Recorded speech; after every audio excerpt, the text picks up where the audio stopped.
दोस्तों क्या आप जानते हैं 100 में से 90% मिस्त्रियों को तो सोल्व करने का तरीका आता ही नहीं।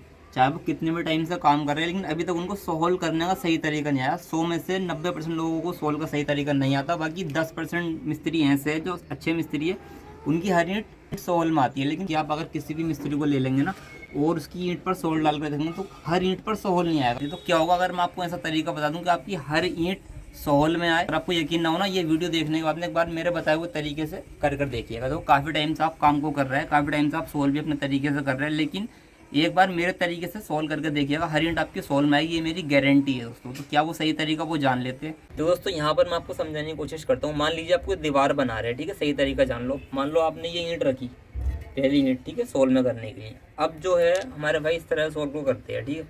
अब देखो मैंने इस ईंट पर इतना गैप यहाँ पर रख दिया, तो अब ये ज़रूरी नहीं है कि ऊपर वाली जब ईंट लगाएंगे तो उसमें भी इतना ही गैप आएगा, ठीक है। थोड़ी बहुत कम बढ़ती हो जाएगी ईंट, क्योंकि हम इस तरह सोल्व करेंगे तो कभी ना कभी तो हो सकता है किसी न किसी ईंट पर हमारा जो कैंडर रहेगा वो ऊपर नीचे की तरफ हो जाए, हमारी जो डोर पर उंगली टच हो जाए। तो ऐसा तरीका देख लो सही वाला। आपने क्या करना है, यहाँ कैंडर को सीधा पकड़ना है, ठीक है, सीधा पकड़ लिया। अब आपने बिल्कुल यहाँ से छोड़ देना है सोल को, ठीक है। छोड़ देना मतलब गिराना नहीं है नीचे की तरफ, इस तरीके से पकड़ कर डोर को यहाँ से पकड़ लो। जहाँ पर भी आप सोल्व करना चाहते हो वहाँ पर सेट कर लो इसको, कैंडे को यहाँ छोड़ दो। बस ध्यान ये रखना है कैंडा नीचे की तरफ इस तरह झुके ना, इसको सीधा चिपका लो कैंडे को, बिल्कुल ठीक है ना।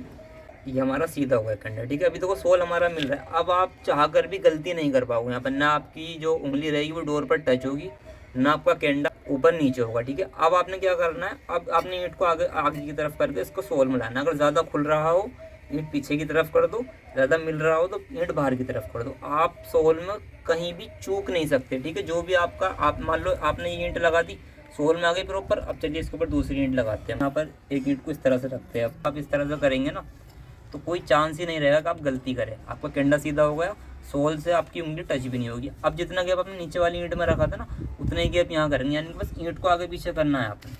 अब देखो भी थोड़ा खुल रहा है ना, तो इतना ही गैप रखेंगे जितना हमने नीचे वाली ईंट में रखा था। इसको थोड़ा पीछे कर देते हैं, तो ये बराबर गैप आ गया, नीचे की तरफ रखा था। अब आपकी हर ईंट सीधी जाएगी, हर ईंट सोल में जाएगी, ठीक है।